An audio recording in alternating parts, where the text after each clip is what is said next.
नमस्कार, मी मानसी चव्हाण, पटवर्धन हायस्कूल, विजू नाटेकर कला, कैसव विजयलक्ष्मी श्रीकृष्ण गांधी वाणिज्य व श्रीमान रमेशजी कीर विज्ञान कनिष्ठ महाविद्यालय रत्नागिरी या व्हिडिओमध्ये मी आपणा सर्वांचे सहर्ष स्वागत करते। आज आपण अभ्यासणार आहोत इयत्ता 12वीच्या पाठ्यपुस्तकामध्ये समाविष्ट करण्यात आलेला वसंत सबनीस यांचा पाठ दंतकथा। दंत म्हणजे दात। आता दातदुखीचा अनुभव जो आहे तो प्रत्येकाने घेतलेलाच आहे। एकदा का दातदुखी सुरू झाली की त्या असह्य वेदना ज्या आहेत त्या माणसाला केविलवाण्या करून सोडतात। माणसाची अवस्था अत्यंत दयनीय होते आणि हा प्रसंग जो आहे तो या पाठाच्या माध्यमातून लेखकाने सांगितलेला आहे, कारण हा अनुभव लेखकाच्या बाबतीतला आहे। लेखक असं म्हणतो, दातदुखीचे अनुभव प्रत्येकाला येतातच, पण त्या ठिकाणी जमणारी माणसे जी आहेत, आजूबाजूला सगळी माणसं जमतात, घरातले लोक नाना तऱ्हेचे उपाय सुचवतात, ते उपाय आपण करतो, तरीही ही दातदुखी काही थांबत नाही। ती प्रचंड त्रास देते, ती वेदनादायक असते आणि मग दंतवैद्याकडे गेल्याशिवाय पर्याय उरत नाही। आणि त्यातल्या त्यात ज्याचे दात चांगले आहेत अशा दंतवैद्याकडे जाण्याचा निर्णय लेखक घेतो आणि मग मुळात सकट हा दात जो आहे तो काढला जातो आणि एकदाची दातदुखी थांबवली जाते। हा सगळा प्रसंग जो आहे तो पाठाच्या माध्यमातून लेखक मांडत असताना अत्यंत नर्मविनोदी शैलीतून विनोद जो आहे तो लेखकाने या ठिकाणी मांडलेला आहे। हा विनोद आपल्याला खळखळून हसवणारा आहे, आनंद देणारा आहे। खरं तर हा अनुभव जो आहे तो त्रासदायक आहे, वेदनादायक आहे, असह्य आहे, केविलवाणा आहे, पण लेखक ज्या पद्धतीने मांडतो त्यामध्ये वेगवेगळे वाक्प्रचार वापरलेले आहेत, शब्दांच्या कोट्या केलेल्या आहेत, म्हणी वापरलेल्या आहेत, त्यामुळे हा पाठ अत्यंत सुंदर झालेला आहे। अत्यंत विनोदी अशा पद्धतीने हा पाठ माणसाला हसायला लावतो आणि जीवनातले प्रसंग जे आहेत ते आपल्या समोर आणून ठेवतो। त्यातला एक प्रसंग दंतकथा। दंताची ही कथा जी आहे ती वसंत सबनीस या पाठाच्या माध्यमातून मांडताना दिसतात। सुप्रसिद्ध लेखक, नाटककार, विनोदकार म्हणून प्रसिद्ध असणारे वसंत सबनीस यांनी आपल्या लेखनाची सुरुवात जी आहे ती कवितेच्या माध्यमातून केलेली आहे। त्यांचे अनेक कथासंग्रह प्रसिद्ध आहेत। पहा, पानदान, चिल्लर खुर्दा, भारूड, मिरवणूक, पंगत, आमची मेली पुरुषाची जात असे अनेक विनोदी लेखसंग्रह त्यांनी लिहिलेले आहेत। खांदेपालट, पखाल, आत्याबाईला आल्या मिशा, थापाड्या, विनोदी द्वादशी, बोका झाला संन्यासी हे त्यांचे कथासंग्रह, सोबती हा त्यांचा व्यक्तिचित्र संग्रह आणि माहेश्वरी हा आत्मपर लेखसंग्रह त्यांनी लिहिलेला आहे। विनोदी लेखनाबरोबरच त्यांनी अनेक नाटकं लिहिलेली आहेत, एकांकिका लिहिलेल्या आहेत, त्यांची बरीच नाटकं रंगभूमीवर गाजलेली आहेत, कारण राजकीय भाष्य आणि चतुर संवाद हे त्यांच्या लेखनाचे विशेष आहेत। विच्छा माझी पुरी करा हे लोकनाट्य जे आहे ते विलक्षण लोकप्रिय झालेलं आहे। प्रेक्षकांनी क्षमा करावी, चिलखतराज जगन्नाथ यांसारख्या एकांकिका त्यांच्या प्रसिद्ध आहेत, तर गुदगुल्या हा बालकथा संग्रह देखील प्रसिद्ध आहे। याच दंतकथेची गोष्ट जी आहे ती या ठिकाणी लेखक आपल्या समोर मांडताना दिसतात। मानवी देह हा पंचमहाभूतांचा बनलेला आहे। ही पंचमहाभूत कोणती आहेत तर आप, तेज, वायू, पृथ्वी आणि आकाश ही पंचमहाभूत जी आहेत यांनी लेखक म्हणतो आपलं शरीर जे आहे, मानवी देह जो आहे तो बनलेला आहे। ज्या ज्ञानी मंडळींनी मानवी देहामध्ये पंचमहाभूते दिसलेली आहेत, ज्या ज्ञानी मंडळींना मानवी शरीरामध्ये पंचमहाभूत दिसलेली आहेत, त्यांना 6वं महाभूत जे आहे ते कसं दिसलं नाही याचं आश्चर्य लेखकाला या ठिकाणी वाटतं आणि मग तो म्हणतो, या 6व्या भूताला आपण जर काय म्हणत असू तर त्याला दात असं म्हणतात। 6वं महाभूत जे आहे ते दात आहे। ते दात असं लेखकाने का म्हटलेलं आहे त्याचं सगळं विश्लेषण पुढे लेखक करतो आहे। माझ्या मते दात ही परमेश्वराने मारून ठेवलेली मेक आहे, एक गुपित गोष्ट आहे जिला आपण दात म्हणतो। मानवी देहाची संपूर्ण रचना करत असताना जवळजवळ 6-7 महिन्यांनी दातांची कल्पना या परमेश्वराला सुचली असावी, नाहीतर इतर सर्व अवयव एकदम फुटत असताना दातच तेवढे एखाद्या सभेच्या मुख्य पाहुण्यासारखे मागाहून काय यावेत बरं। लेखक असं म्हणतो की हे 6वं महाभूत आहे, हे ज्ञानी मंडळींना दिसलेलं नाही। एखाद्या सभेच्या ठिकाणी, मुख्य सभेच्या ठिकाणी पाहुण्यासारखे हे दात 6-7 महिन्यांनी मागाहून काय येतात। खरं तर मानवी शरीराचे सगळे अवयव जे आहेत ते सुरुवातीला सुरळीतपणे आलेले असतात, व्यवस्थित ठिकाणी आलेले असतात, पण दातच जे आहेत ते 6-7 महिन्यांनी का बरं उगवतात याचं लेखकाला आश्चर्य वाटतं। तो असं म्हणतो, तुटलेलं पोट पुन्हा उगवल्याचं माझ्या तरी पाहण्यात नाही। आणि नकटं नाक जे आहे ते गळून पडल्याचं आणि त्या ठिकाणी नवीन नाक आल्याचं सुद्धा मी पाहिलेलं नाही. मग दात हा एकच असा अवयव आहे की जो दोन दोनदा उगवताना दिसतो. म्हणजे पहिल्यांदा आपण जे म्हणतो दुधाचे दात पडतात आणि त्या ठिकाणी मजबूत दात यायला सुरुवात होतात, तेव्हा माणसाला शरण आणताना तृण धरायला एखादी चांगली जागा असावी म्हणून ही दातांची योजना लेखक असं म्हणतात की या परमेश्वराने दातांची योजना का केलेली आहे, तर माणसाला शरण आणताना दातामध्ये तृण धरायला लावणारे हे दात जे आहेत त्यांची योजना जाणीवपूर्वक परमेश्वराने केलेली आहे. याबद्दल माझी तरी खात्री झालेली आहे. कारण माणूस काही कुणाला सहजासहजी शरण जाणारा नाही. त्याचा अहंकार, त्याचा ताठा, त्याचा ऐट जो आहे तो परमेश्वरापुढे त्याला कदाचित आपल्या आपल्या पुढे किंवा आपल्यापेक्षा कोणी मोठा नाही याची जाणीव जर त्याला करून द्यायची असेल तर असा एखादा अवयव या माणसाला दिला पाहिजे की जेणेकरून त्याचा अहंकार गळून पडेल, त्याचा ऐट जो आहे तो त्या ठिकाणी दिसणार नाही, त्याचा डौल सगळा विसरून जाईल तो. अशा प्रकारे दातांची योजना या परमेश्वराने माणसाला शरण आणण्यासाठी केलेली असावी असं लेखकाला वाटतं आणि त्याची त्याबद्दल खात्री झालेली आहे. तसे दातांनी माणसाला काय दिले आहे, दुसरा कुठला अवयव उगवताना माणसाला त्रास होत नाही. दात हे माणसाला प्रचंड, दात येत असताना माणसाला प्रचंड त्रास होतो आणि दात गेल्यानंतर माणसाच्या वाट्याला पश्चाताप येतो. पहा, दात येत असताना छोट्या बाळांना डिसेंट्री लागते, दात येत असताना हातपाय दुखायला लागतात, अनेक वेदना ज्या आहेत त्या माणसाला सहन कराव्या लागतात. आणि दात गेले तर पश्चाताप, कारण चेहरा विद्रूप दिसतो, आपण हसताना विचित्र दिसतो. काय म्हणजे दात पडला असेल तर आपला चेहरा सुद्धा त्या ठिकाणी विचित्र दिसत असल्यामुळे लेखक म्हणतो की दात येताना त्रास होतो आणि जाताना मात्र पश्चाताप. त्यामुळे या दातांनी माणसाला फारसं काही चांगलं दिलेलं नाही. मला स्वतःला विचाराल तर या दातांबद्दल मुळीच प्रेम वाटत नाही असं लेखक या ठिकाणी म्हणतात. कारण दातांबद्दलच्या ज्या दंतकथा मी ऐकलेल्या आहेत त्यामध्ये घरातले लोक असं सांगतात की या दातांनी घरातल्या, म्हणजे माझे जेव्हा दात येत होते तेव्हा या घरातल्या माणसांना माझ्या दातांनी रडवलेलं होतं. अर्थात ही सगळी माणसं जी आहेत ती काही खरं बोलतात असं नाही. कारण माणसांकडून ऐकलेल्या दंतकथा ज्या आहेत त्या लहानपणीच्या कथांवर आपल्याला विश्वास ठेवावा लागतो. तू लहान होतास तेव्हा खूप रडत होतास, तू इतरांना रडवत होतास असं माणसं सांगतात, तू खूप त्रास देत होतास असं माणसं सांगतात, त्यावर विश्वास ठेवावा लागतो. कारण लहानपणीच्या गोष्टी आपल्याला मोठ्यांनी सांगितल्यावर कळतात. आणि म्हणून लेखक असं म्हणतो, त्यांच्याबरोबर मीही रडलो असले पाहिजे. दात आल्यावर मी दिसेल त्याला चावत असे अशी एक दंतकथा ऐकून अजूनही कित्येक नातेवाईक माझ्यापासून दूर पळताना दिसतात. मोठी लोक सांगतात की जेव्हा मला दात येत होते तेव्हा मी सगळ्यांना चावत असे. आणि मग हा सगळा किस्सा सांगितला, माझी दंतकथा लोकांना सांगितली की भली भली माणसे सुद्धा माझ्यापासून आजही पळताना दिसतात. आता मी दिसेल त्याला मात्र मुळीच चावत नाही. आता मी मोठा झालेलो आहे. कारण चावण्याची हौस अनेकदा स्वतःचीच मनगटे चावून चावून भागलेली असते. दात ओठ चावणे, पहा, दुसऱ्याने कुणी काही वस्तू घेतली असेल तर आपण त्याच्यावर जळतो, दात ओठ खातो किंवा तुला संपून टाकेन, तुला मारेन यासाठी दात विचकावले जातात, दुसऱ्याला चिडवलं जातं, यासाठी दातांचा वापर केला जातो. म्हणून या सगळ्या हौसा ज्या आहेत त्या माझ्या आता आयुष्यातून फेटलेल्या आहेत. त्यामुळे मी कुणावर काही दात चावत नाही. पण माझ्या दातांनी मला एवढा उपद्रव दिलेला आहे की त्या मानाने दुसऱ्याला झालेला उपद्रव जो आहे तो कमीच असावा. या दातांनी मला वारंवार त्रास दिलेला आहे. दुसऱ्यांना झालेला त्रास यापेक्षा कमी असेल, त्याहीपेक्षा जास्त त्रास मला या दातांनी दिलेला आहे की त्या मानाने दुसऱ्यांना झालेला उपद्रव जो आहे, उपद्रव म्हणजे त्रास, तो कमीच असेल. आणि म्हणून दातांबद्दल मला काही लेखक असं म्हणतो फारसा आदर वाटत नाही, आदर दातांबद्दल राहिलेला नाही. आणि लेखक असं सांगतो की या मराठी भाषेला सुद्धा दातांबद्दल फारसा आदर वाटत नाही. मराठी भाषेमध्ये सुद्धा दातांबद्दल चांगले वाक्यप्रचार वापरलेले नाही, दातांवर चांगल्या म्हणी नाही. त्यामुळे मराठी भाषेमध्ये सुद्धा या दाताला आदर आहे असं मला काही वाटत नाही. कारण म्हण किंवा एखादा शब्दप्रयोग ज्या दातांबद्दल मंगल भावना व्यक्त झाली आहे असं काही लेखकाला चित्र दिसलेलं नाही.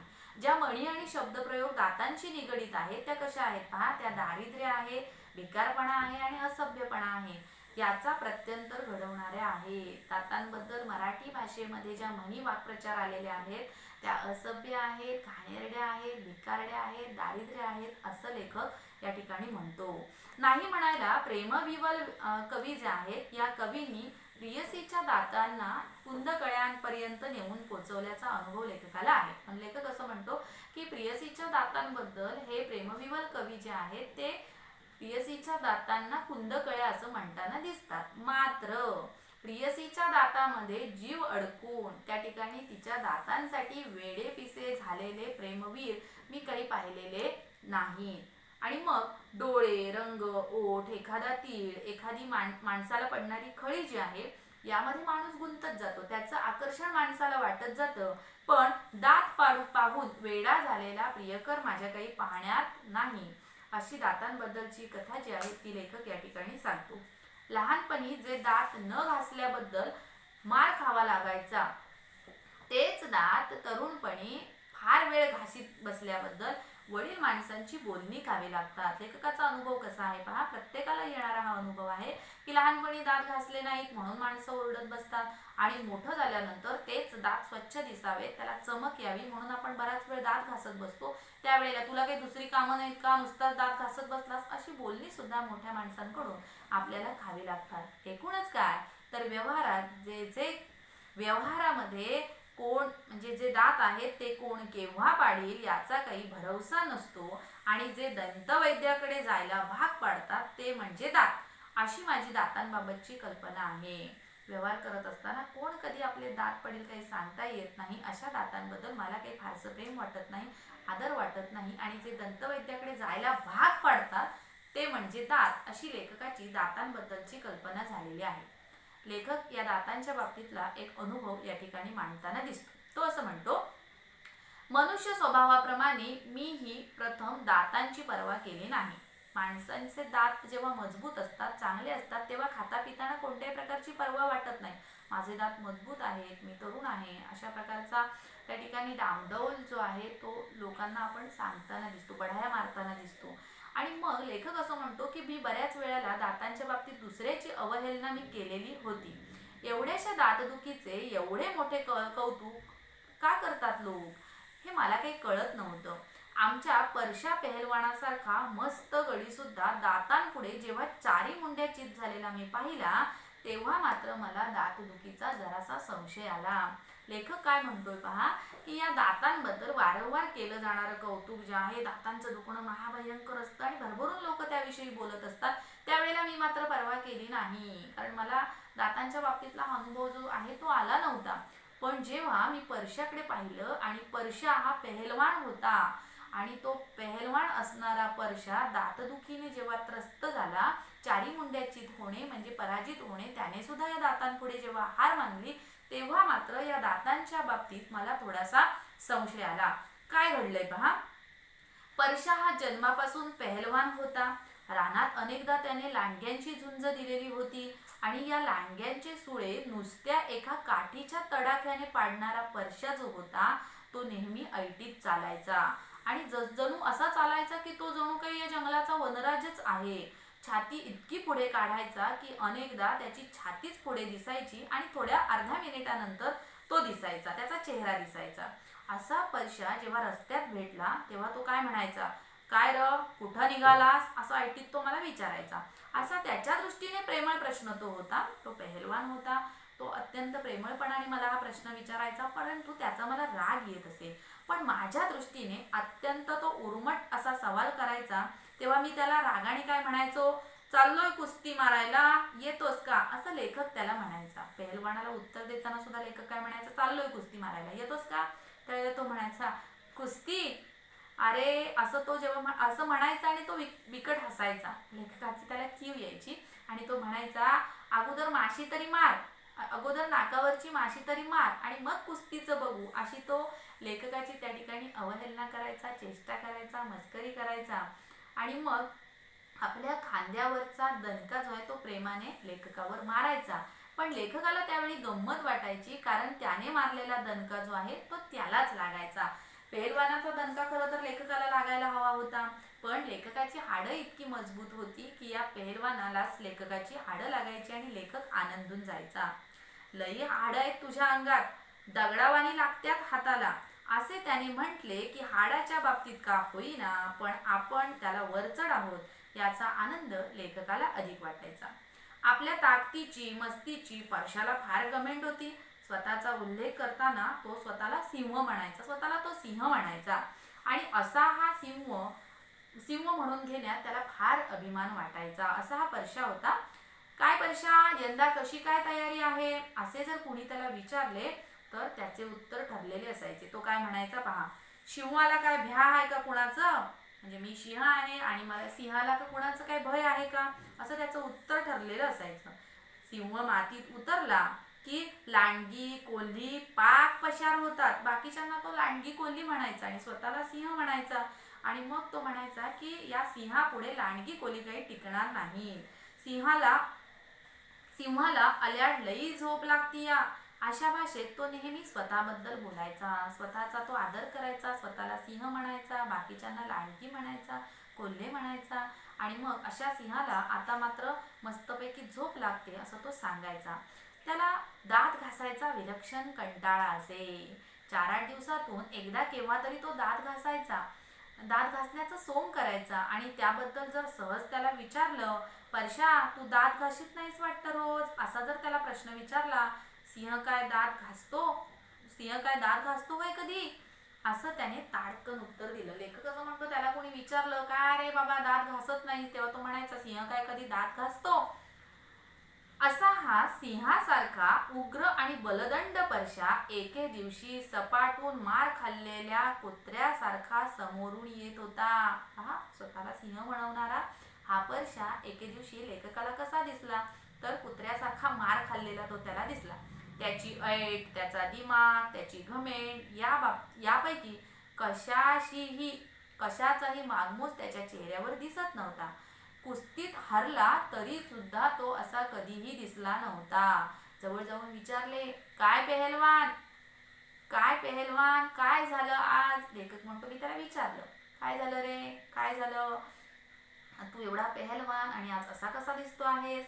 केविरवाना चेहरा करून तो म्हणाला, दात र, काल रातच्या धरणं असा ठणकतुया काही एक सुचन असं झालंय बघ. त्यावेळेला दात दुखीची व्यथा जी आहे, वेदना जी आहे, ती परशाने लेखकाला सांगितली. अरे सिंहाचे दात कधी दुखतात काय, त्याच्याच भाषेमध्ये त्याला उत्तर लेखकाने दिलेलं आहे. तू स्वतःला सिंह म्हणतोस, तू दात घासत नाही, सिंह कधी दात घासतो काय असं तू म्हणतोस, आणि मग अशा या सिंहाचे दात दुखतात काय कधी. मी जरा थट्टेने त्याला म्हणालो. लेखक त्याची थट्टा करत त्याला म्हणाला, कसला सिंह घेऊन बसलास मर्दा, या दातानं सिंहाचा पार बकरा करून टाकलाय.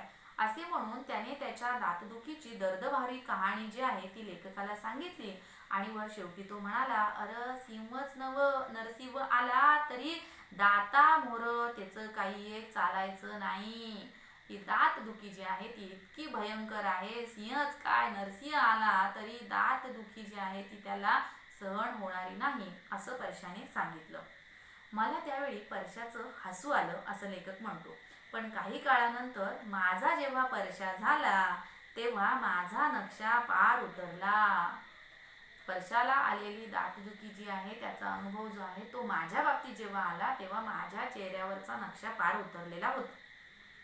माणसाला मरण आणि दातदुखी चुकवता येत नसावी, कारण प्रत्येकाच्या आयुष्यात मरण हे अटळच आहे आणि दातदुखी मात्र कुणालाही चुकलेली नाही. हा अनुभव जो आहे तो लेखक या ठिकाणी मांडतो. किंबहुना दात या इंद्रियाचं एक कार्य दुखणं हेच असावं. दात एकदा ठणकायला लागला, दुखायला लागला की जणू काही त्याचं ते कार्यच आहे, त्याचं ते कर्तव्यच आहे, अशाप्रमाणे तो दुखायला लागतो. जन्मात एकदाही दात न दुखलेला मनुष्य मला तरी अजून आढळलेला नाही. असा कोणी असलाच तर तो कमनशिबी असला पाहिजे, कारण ब्रह्मांड पाहण्याचा योग त्याच्या नशिबी नाही. दातदुखी एकदा सुरू झाली की अवघ्या ब्रह्मांडातून फिरून आल्यासारखा अनुभव त्या ठिकाणी यायला लागतो, असं लेखक म्हणतो.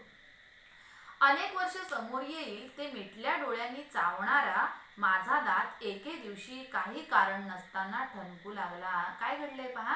लेखक म्हणतो, अनेक गोष्टी म्हणजे चांगलं वाईट खाणारा हा दात जो आहे तो अचानक ठणकायला लागलेला होता, दुखायला लागलेला होता. आणि माझी अवस्था त्या ठिकाणी हिंदीन झालेली होती.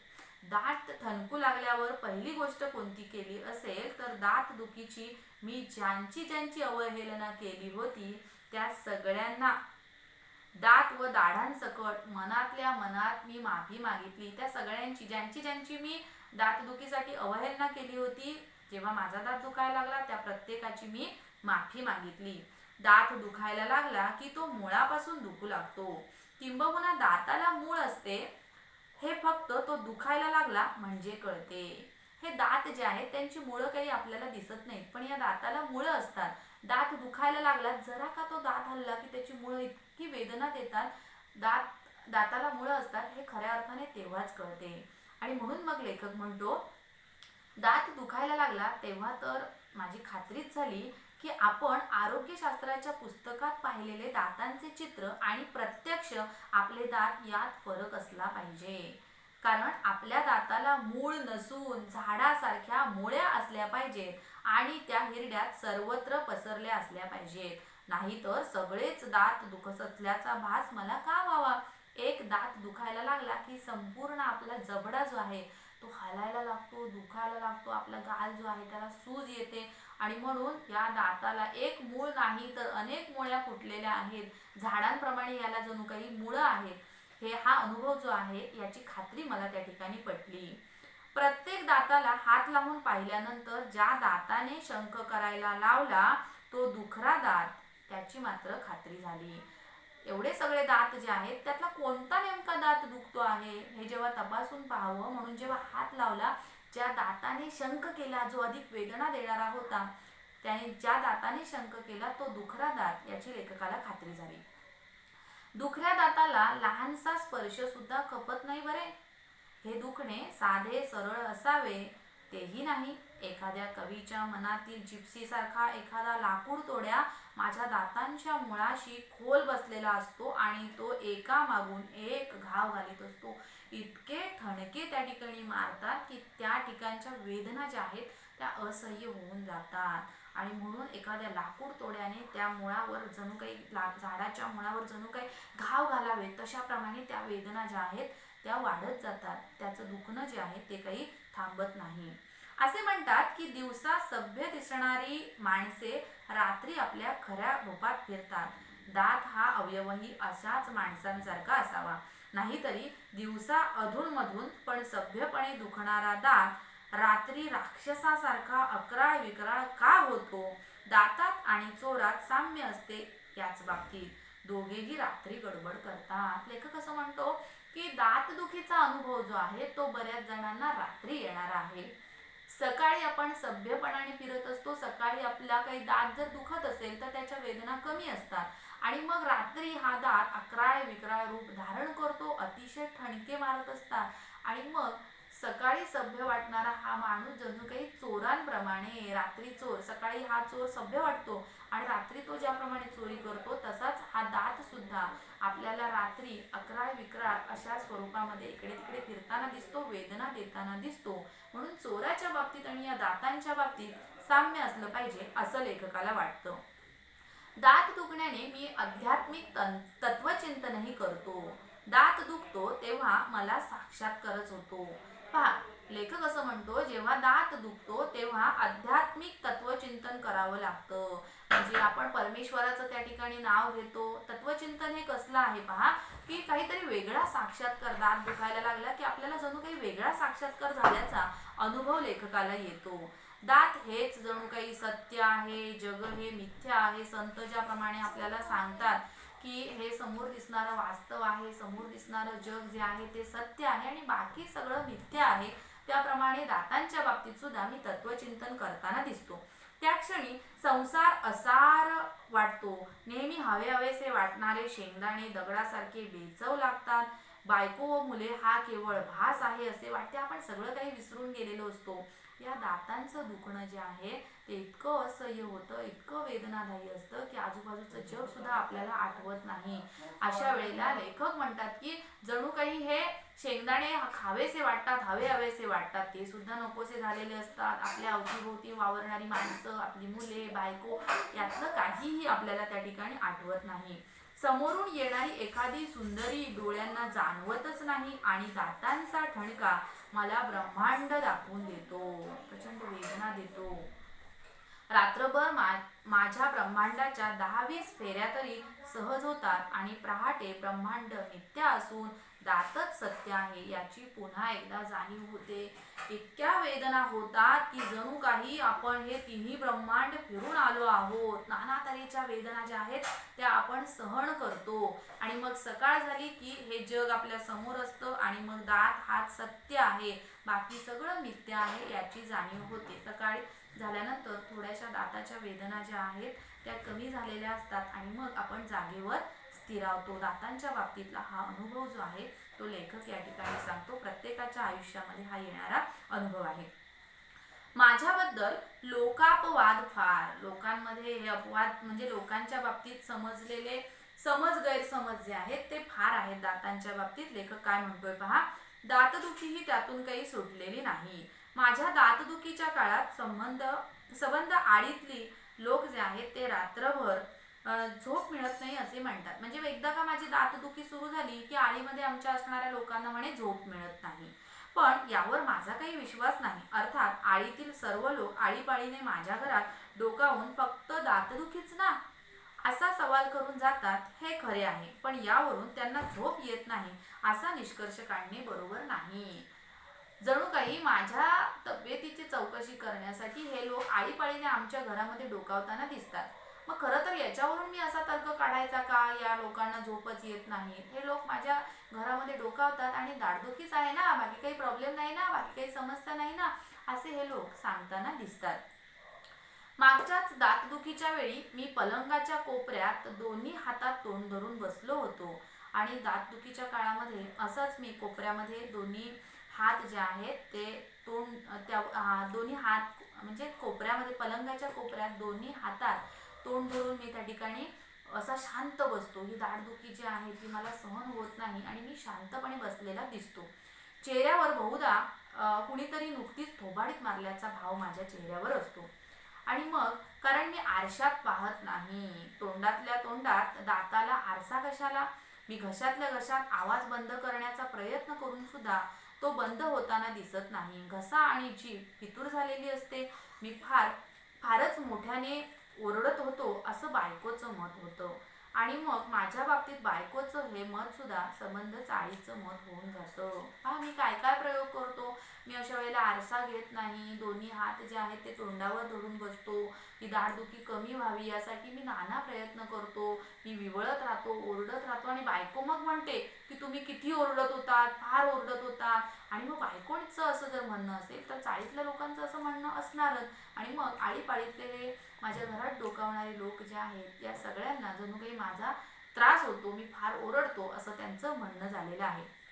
अहो केवढ्यांदा ओरडताय, लोकांना काय वाटेल अशी दमदाटी बायकोशिवाय कोण करणार. माझा दात दुखतोय त्याला मी काय करू, पण शेजारी पाजारी माणसं राहतात ती काय म्हणतील. अगदी लहान मुलासारखे काय थैमान घालताय.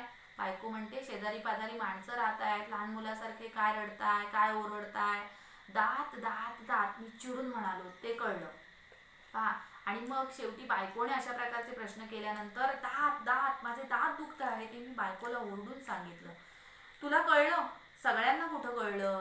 ती म्हणाली कळलं, तुमचे दात दुखत आहेत ते मला कळलं, पण बाकीच्यांना कुठं कळलंय. सगळ्या जगाला काय कळायला पाहिजे का, थोडा तरी सोशिकपणा दाखवा ना, म्हणते मी. बायको सांगते सहन करा, सोशिक असलं पाहिजे. दात दुखतोय मला देखील कळतोय, पण सगळ्यांना हे सांगून कळणार नाही अशी ती माझी समजूत काढत राहते. तुला म्हणतेस दात तुझा नाही तो माझा आहे. माझ्या दातदुखीबद्दल मी किती ओरडावं हे तू ठरवणारी कोण. इतक्या वेदना होत असतात की शेवटी बायकोवर ओरडल्याशिवाय पर्याय उरत नाही आणि मग स्वतःलाच त्याचा त्रास होत असतो. स्वतःच वेदना सहन करायच्या असतात, दुसऱ्याला त्या वेदना काय कळणार. आणि म्हणून दात माझा आहे, तुझा दात दुखत असताना तर तुला कळलं असतं असा लेखक बायकोवर ओरडताना दिसतो. खुशाल ओरडा, ती सुद्धा सांगते ओरडत बसा तिकडे, ओरडीन ओरडीन सोडतो की काय, आई ग मेलो. आणि अशा प्रकारे लेखक मोठ्याने ओरडताना दिसतो. आता गप्प बसा जरा, पुन्हा तिचा सूर खाली येतो आणि ती म्हणते ओरडू नका, गप्प बसा, मी कापूर देते दाढे खाली धरायला आणि त्याने तुमचा ठणका जो आहे तो कमी होईल. नको, सरळ बत्ता आण आणि दात काय म्हटले पहा, सरळ बत्ता आण आणि दातावर हाण. लेखक या ठिकाणी काय म्हणतोय पहा, खलबत्ता जो आहे त्याच्यातला खल गोल असतो तो खल, आणि आपण जे आलं लसूण ठेचतो तो बत्ता जो आहे तो आण आणि माझ्या त्या दातावर घाल, दातावर ठोक, असं लेखक तिला सांगतो. वेळ लागले की काय तुम्हाला, तू खल करू नकोस. खल करू नकोस म्हणजे उगाच गोंधळ घालू नकोस, तू काय कर, बत्ता आण त्यापेक्षा. इश, मेला एवढा दात दुखतोय तरी शब्दावर कोट्या करायच्या सोडत नाही. म्हणजे लेखक कधी कधी शेवटी त्रासून कंटाळून म्हणतो, पण त्यामध्ये सुद्धा विनोद साधलेला आहे पहा. तेवढ्यात बाहेर कुणीतरी आले. बायको जाऊन पाहून आली आणि खालच्या आवाजात मला म्हणाली, दाते आले आहेत. काय गंमत आहे पहा, लेखकाचे दात दुखत आहेत आणि भेटायला कोण आले आहेत, तर दाते महाशय आले आहेत. या दात्यांचा आणि दाताचा काही संबंध आहे का? काही संबंध नसताना सुद्धा माझ्या प्रत्येक दातदुखीच्या वेळी नेमके दाते कसे प्रथम येतात ते अजून लेखकाला मात्र कळलेलं नाही. दात आणि दाते यांचा काही संबंध नाही. दात माणसाचा दात आणि दाते हे आडनाव आहे. तरी सुद्धा माझा दात दुखायला लागला की प्रथम दाते माझ्या घरामध्ये येऊन त्या ठिकाणी थांबतात. याचं मला काही गणित कळलेलं नाही. दातदुखीच्या काळात माझी सहनशक्ती फार खलास झालेली असते. हे दात दुखणं जे आहे ते खूप त्रासदायक आहे, मला ते सहन होत नाही, असं लेखक म्हणतो. दाते किंवा दातार या दातांशी जवळीक दाखवणाऱ्या माणसांना भेटू नये असं वाटतं. या दातांचं नाव सुद्धा काढू नये. मग ते दाते असू देत नाही तर दातार असू देत, या आडनावाची माणसं सुद्धा मला नकोशी झालेली असतात. माझ्या दातदुखीचं आणखी एक वैशिष्ट्य आहे. लेखक या ठिकाणी आणखी एक वैशिष्ट्य सांगतोय पहा. तो असं म्हणतो, माझ्या विवळण्याने शेजारी पाजारी गोळा होतात. जेव्हा माझी दातदुखी सुरू होते तेव्हा शेजारी पाजारी सगळे गोळा होतात. माझ्या दातांच्या अध्यक्षतेखाली दातदुखी ती का होते, कशी टाळावी, कोणते उपाय करावे, यावर जणू काही परिसंवाद चाललेला असतो. जणू काही अध्यक्षांनी एखादी मीटिंग घ्यावी, त्याप्रमाणे दातदुखी कशी थांबवावी, दातदुखी का सुरू झाली, त्याच्यावर कोणकोणत्या प्रकारचे उपचार करावे, अशी नाना तऱ्हेची माणसं परिसंवाद साधताना दिसतात. उपस्थित वक्ते मोठ्या हिरिरीने त्यात भाग घेतात. लोकांना आश्चर्य वाटतं, नवल वाटतं, सगळे एकत्र येतात, त्यावर हुरूपाने बोलताना दिसतात. हीच मंडळी एवढ्या मोठ्याने बोलतात की माझे विवळणे त्यात बुडून जाते. लोकांना माझ्या दाताची काही पर्वा पडलेली नसते आणि मग मी विवळत असतो आणि हे लोक मोठ्या मोठ्याने बोलताना दिसतात. लेखक असं म्हणतो की माझा अनुभव असा की या दातदुखीवरील चर्चेने दातदुखी काही मुळीच कमी होत नाही. हे लोक किती वेडे आहेत, दातदुखीबद्दल बोलतात, त्यात या सगळ्या बोलण्यातून माझी काही दाढदुखी कमी होणार आहे का? यांच्या चर्चेने माझी काही दाढदुखी थांबणारी नाही. मग मी बायकोला त्यातले काही उपचार करायला सांगतो आणि तीही आपले काही उपचार करते पहा. आणि मग हा काही त्रास जो आहे तो कमी होणारा नसतो. आणि मग जेवढे जेवढे उपाय म्हणून मला माहिती आहेत, माझ्या बायकोला माहिती आहेत, ते सगळे उपाय दाढदुखीवर केले जातात. असे एकूण 20-25 तरी उपाय केले जातात. नाना प्रकारची औषधं गोळे या दातामागे ठेवले जातात. 4 दिवसांनी दात दुखायचा थांबतो. वेगवेगळ्या प्रकारचे उपाययोजना, कापूर ठेवला, कापूस ठेवला, लवंग तेल वापरलं, अशा गोळ्या घेतल्या, औषधं वापरली, सगळ्या प्रकारचे नाना उपाय केल्यानंतर 4-5 दिवसाने दाढ थोडीशी आपली दुखायची थांबते. त्यावेळेला लेखक म्हणतो, कशामुळे थांबला, म्हणजे दाढ दुखायची कशामुळे थांबली याचा शोध करायच्या मी काही भानगडीत पडत नाही. दात दुखणे थांबल्याचे कळल्यावर परिसंवादातील सगळे वक्ते जे आहेत ते माझ्या घरी येतात आणि मी सांगितलेला उपाय तुम्हाला लागू पडला, हा उपाय केलात म्हणून बरं झालं, तुमची दाढदुखी त्यामुळे थांबली, असं सांगायला लागतात.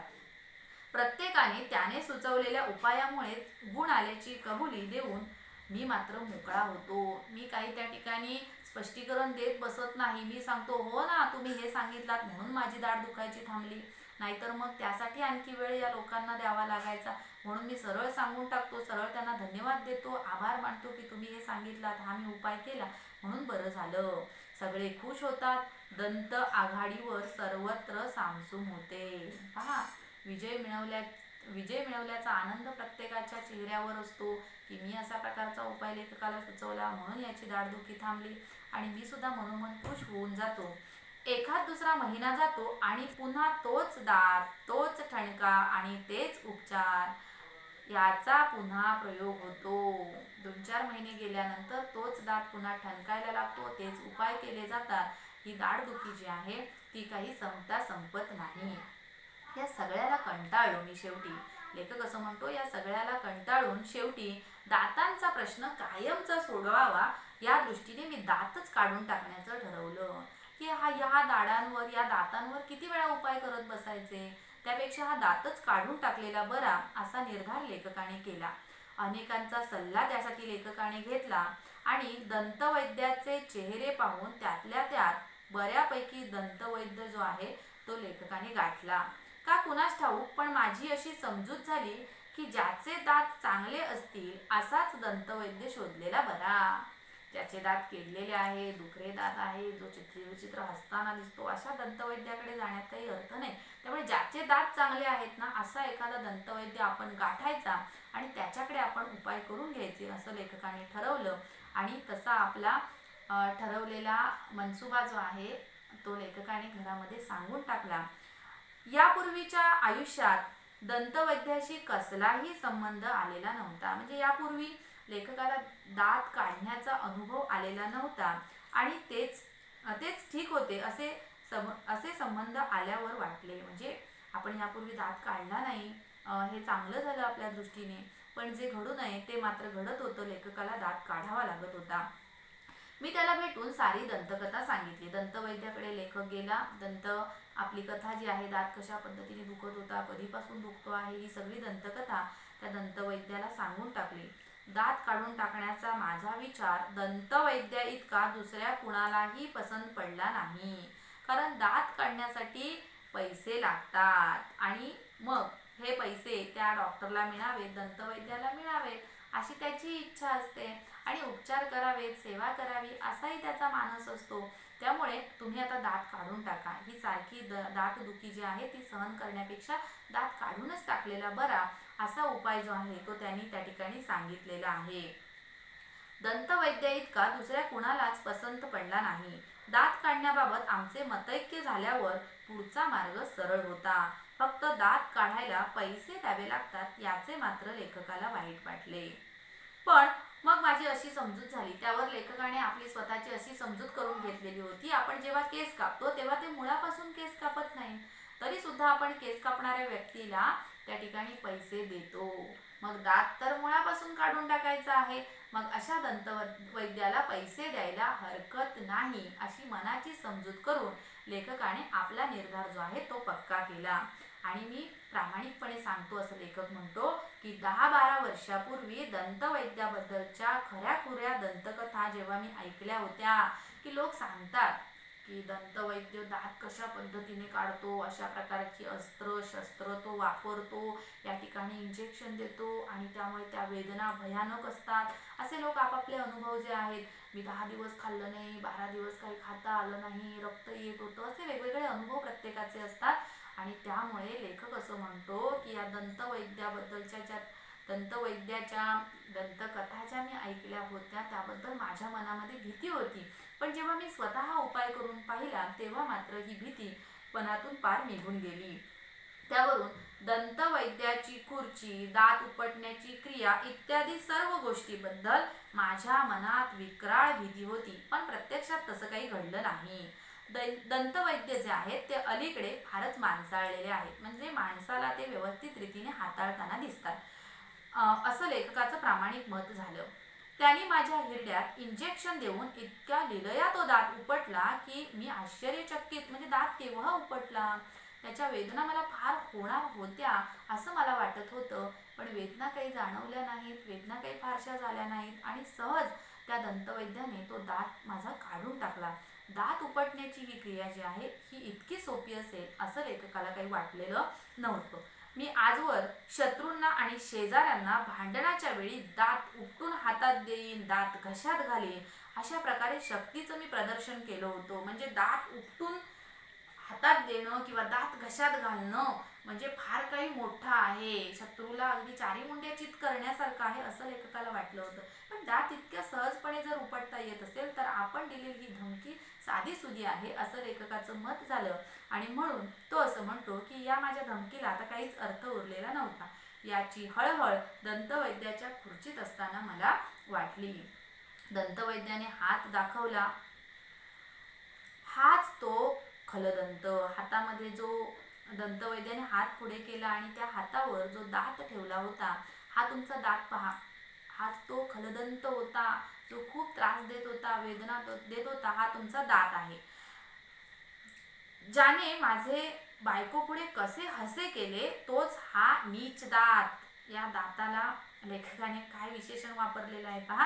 हा दात नीच आहे की याने मला, ज्या बायको पुढे मी मोठ्या ऐटीत वावरत होतो, या दाताने मला माझ्या बायको पुढे नत व्हायला लावलं.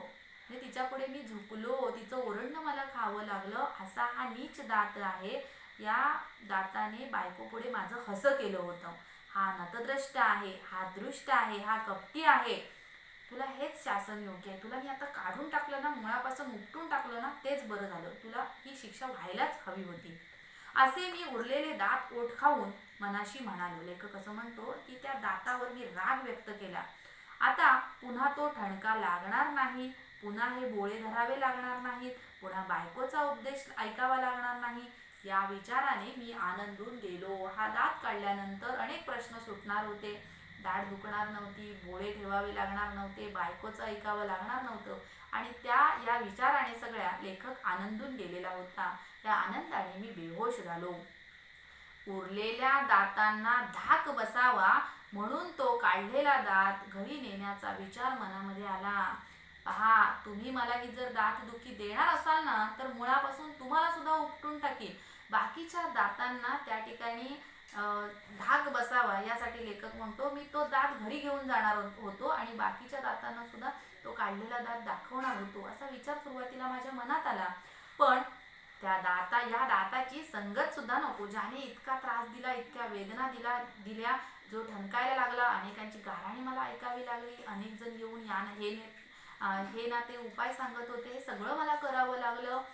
ब्रह्मांड आठवलं. असा दात घरी नेणेच नको असं लेखकाला त्या ठिकाणी वाटलं. आणि मग तो म्हणाला, तो दात मी त्या दंतवैद्याला अर्पण करून टाकला. आणि मग मी आनंदाने घरी आलो. दारातून ओरडून 4-5 शेजाऱ्यांना मी सांगितले, तो तुम्हाला जागवणारा दात गेला, यापुढे दंत सप्ताह नाही. पहा, लेखकाने शेवटी, पाठाच्या शेवटी सगळ्यांना ओरडून सांगितलेलं आहे की आता तुम्हाला माझा दात जागवणार नाही. आता आळीपाळीनं माझ्या घरी या सप्ताहामध्ये 1 आठवड्याभरामध्ये तुम्ही माझ्या घरी भरपूर फेऱ्या मारला, दातावर उपचार करण्यासाठी अनेक उपाय तुम्ही मला सांगितलात, पण तो दात मी आता काढून टाकलेला आहे. हा माझा दात आता तुम्हाला जागवणार नाही आणि त्यामुळे दंत सप्ताह घडणार नाही असं लेखकाने सगळ्यांना सांगून टाकलं. आणि लेखकाने दात काढल्याबद्दलचा आनंद जो आहे तो त्या ठिकाणी व्यक्त केला. सबनीशी या त्यांच्या संग्रहातून घेतलेला हा सुंदर असा पाठ, ज्याचं नाव आहे दंतकथा. ही दातांची कथा जी आहे ती प्रत्येकाच्या आयुष्यात घडणारी आहे, ठणके देणारी आहे, वेदना देणारी आहे, आपली अवस्था केविलवाणी करणारी आहे. असह्य वेदना आपल्याला होतात, त्यांना त्या तऱ्हेचे उपाय आपण देखील करतो आणि असेच अनुभव जे आहेत ते प्रत्येकाच्या जीवनामध्ये येत असतात. त्यातला हा अनुभव जो आहे, वर्षाचा अनुभव असेल, लेखकाचा अनुभव असेल, आजूबाजूतल्या लोकांनी सांगितलेले अनुभव असतील, ते लेखकाने या दंतकथेच्या माध्यमातून विनोदी पद्धतीने मांडलेले आहेत. निश्चितच तुम्हाला हा पाठ आवडला असेल. हा व्हिडिओ जर तुम्हाला आवडला असेल तर लाईक करा, शेअर करा, चॅनल सबस्क्राईब करायला विसरू नका, बेल आयकॉनचं बटन जरूर दाबा. या पाठाखाली काही कृती दिलेल्या आहेत पहा. पाठ पहा, वसंत सबनीस यांचा सुंदर असा पाठ आहे दंतकथा. त्यामध्ये हा पाठ फार मोठा आहे, चित्रीकरण सुद्धा या ठिकाणी दिलेलं आहे. पहा, माणसं गोळा झालेले आहेत, नाना तऱ्हेचे उपाय या ठिकाणी सांगता आहेत. कारणे शोधा, लिहा, कृती करा, अशा प्रकारच्या अनेक कृती ज्या आहेत. स्वमत आणि अभिव्यक्तीचे प्रश्न सुद्धा या ठिकाणी आलेले आहेत. आणि दातांबाबतीतला आपला अनुभव जो आहे तो सुद्धा विद्यार्थ्यांनी या ठिकाणी कथन करायचा आहे. आणि अशा पद्धतीने वाचत राहा. जीवनातले वेगवेगळे अनुभव जे आहेत ते लिहत राहा. त्यातूनही आपल्याला आनंद मिळवता येतो. विनोदाच्या माध्यमातून आपलं जीवन जे आहे, आपलं जगणं जे आहे ते आनंदी होत असतं. म्हणून असे पाठ नेहमी वाचत राहा, त्याचा आनंद घ्या. धन्यवाद.